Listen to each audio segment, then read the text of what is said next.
Welcome back to First Take. Let's go back to Friday when the Spurs closed out the Timberwolves and advanced to the Western Conference Finals. Minnesota specifically, they lost by 30. Julius Randle was only 1 for 8. He finished with just 3 points. Anthony Edwards shot 9 of 26. Not good, but he still finished with 24 points. Speaking of Ant-Man, there was a strange moment with 8 minutes left in the game. During a timeout, you can see Ant head over to greet the head coach of the Spurs, Mr. Johnson. He's like dapping up all the players as well, including Victor Wembanyama. And we're questioning, why is this happening right now? Well, here was Anthony Edwards on that extremely early handshake and the pleasantries exchanged. I mean, at that point, you know you ain't going back in, so you're just trying to get them the respect they deserve. So, yeah. All right, kind of brushing it off a little bit. Any issue with this perk? Hell no. Hell no. Issue for what? Why? Why? He just highlighted it. We were getting smoked. He knew he was coming out the game. And by the way, I don't believe that Anthony Edwards after the game stayed around. He walked straight back to the locker room. So he just got it out the way early. Anybody that is questioning Anthony Edwards' leadership, his heart, his mentality, because of that moment, because he's just showing respect, because the better team won and they kicked their ass, they got a problem. I don't see no issue whatsoever with what Anthony Edwards did, because he was going to the bench. Like we got to stop. This is a guy that came back early. This is a guy that was out there playing like an offensive lineman. When I say playing with 2 hurt knees, that had two knee braces on. Like out there giving it his all. He left it all out there on the floor. That wasn't nothing but a sign of respect. Congratulations. We know we don't have a chance of coming back. I'm not going to wait around to dab you guys up. I'm about to go sit on the bench as soon as this game over. I see the fans exiting the building. Damn, I'm going to be exiting the building. That's it. Stephen A.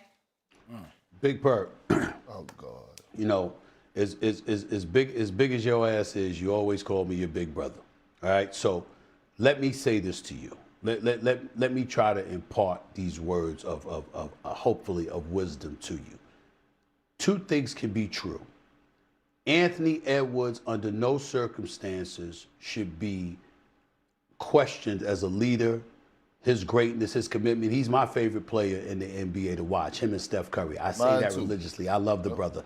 I love the brother. And he is a showstopper. He is a superstar in this league. You know, more often than not, he answers the call. All of those things could be true.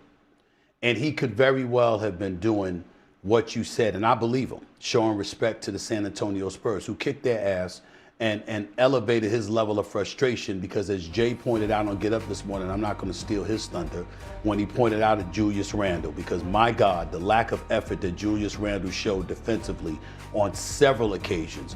Jay, I'll leave that to you to bring up, because you were all over it, and the world deserves to hear again what you said on Get Up this morning.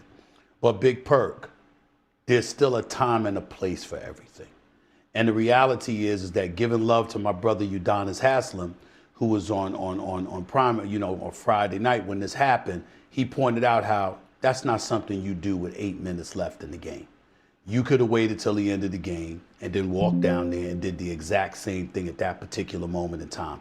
That's just not the greatest looking word. It's not the end of the world. People, you're absolutely right, Big Perk. People shouldn't be overreacting and condemning Anthony Edwards and all of this other stuff. But whether it wasn't just about the respect for the San Antonio Spurs, it was also about his disgust with the results, his disgust with his teammates, his disgust with the outcome and how these cats didn't show up the way that they were supposed to on their home turf, you know, which Jay again will get into. It could have been all of that. But when you go out there with 8 minutes left in the game and you shaking hands, you know, with the opposition at that particular moment in time, there is a better way to do that.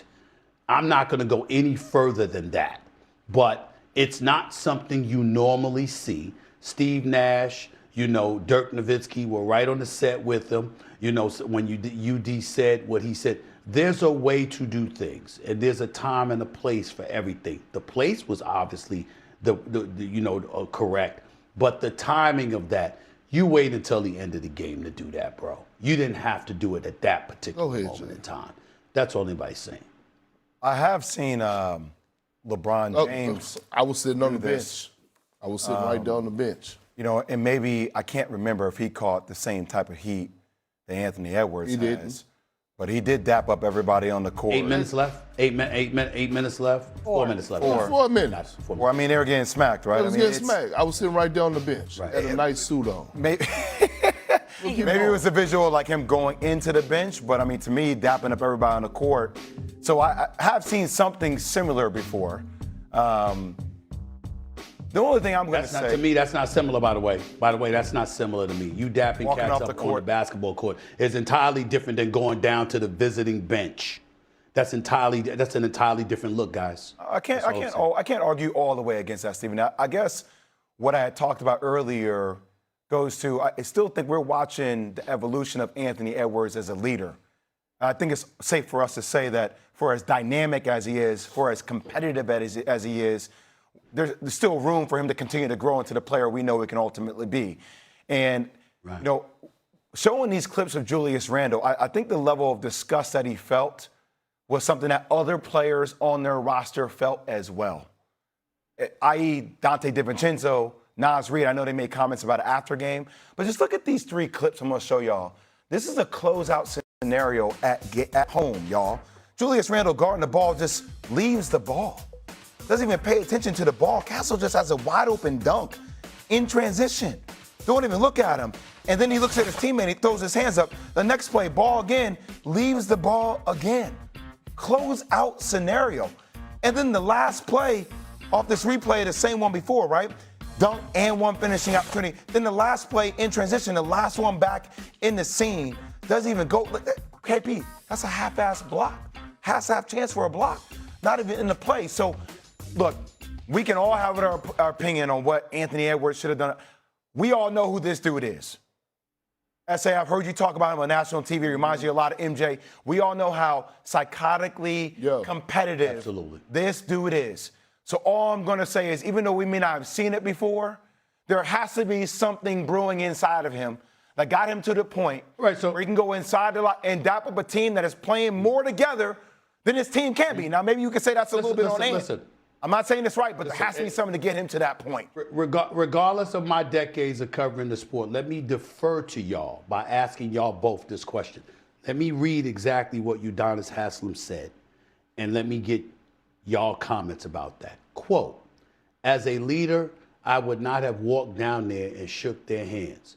As a leader of my troops and my guys, I would not have shown that weakness. The game is not over. I've got 8 minutes left. I still got smoke coming out my ears. Let me calm down for those 8 minutes since I'm not in. And then after those 8 minutes, I'll go down there and I'll congratulate them and their coaching staff. In the middle of the game, when I got guys that have sat on the bench and cheered me on going into the game for garbage time, no, I'm not. I'm going to sit there and cheer those guys on. I'm going to put that energy back into those guys. And then when the game is over, I'll go over there and shake their hands. That's just the way I handle things. Well, that's what Udonis Haslam said. What is y'all comment about that? And that's the way that UD handled things. And guess what? That was some of the ways that we had in 2008. If your name, if you didn't have on the Celtic jersey, we wasn't messing with you. So I get it. UD from the old school. That's him.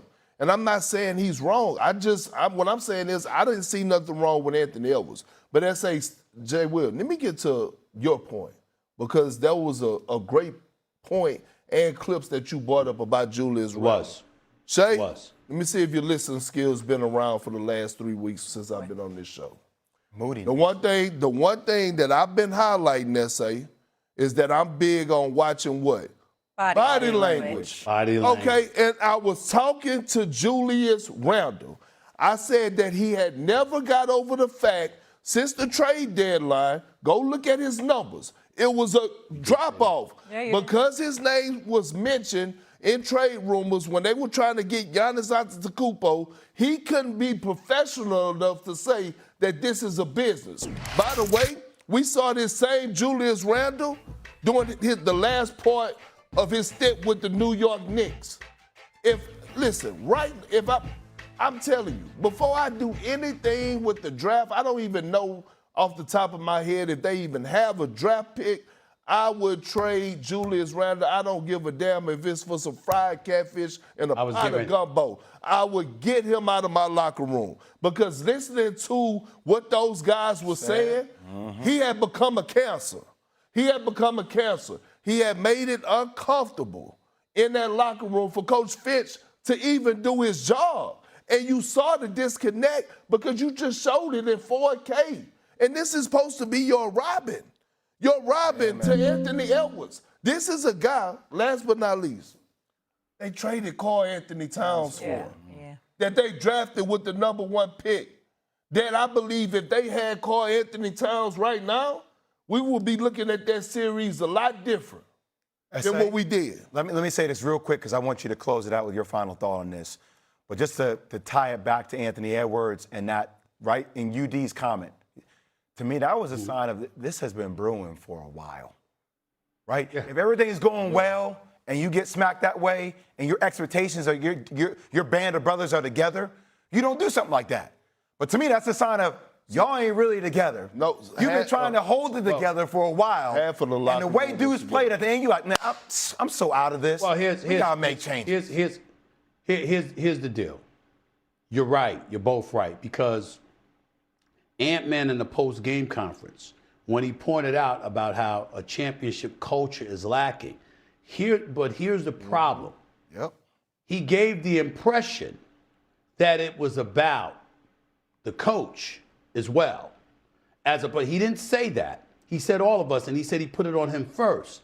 But the point is that it was like collectively or whatever. So we all know, based on what we've seen from Julius Randle, as Big Perk pointed out since the trade deadline, he's got to go. There's no question. You got to trade him. I think that's fair, and I think it's safe to say. But the way Ant-Man sounded, it was like it wasn't just about him. It was about how he was dealt with or how he wasn't dealt with. And Ant said, I've had enough. Again, that's why you look at what he did with 8 minutes left, and you say that wasn't just about respect to the San Antonio Spurs. Yeah. That's about what the hell I'm dealing with down here.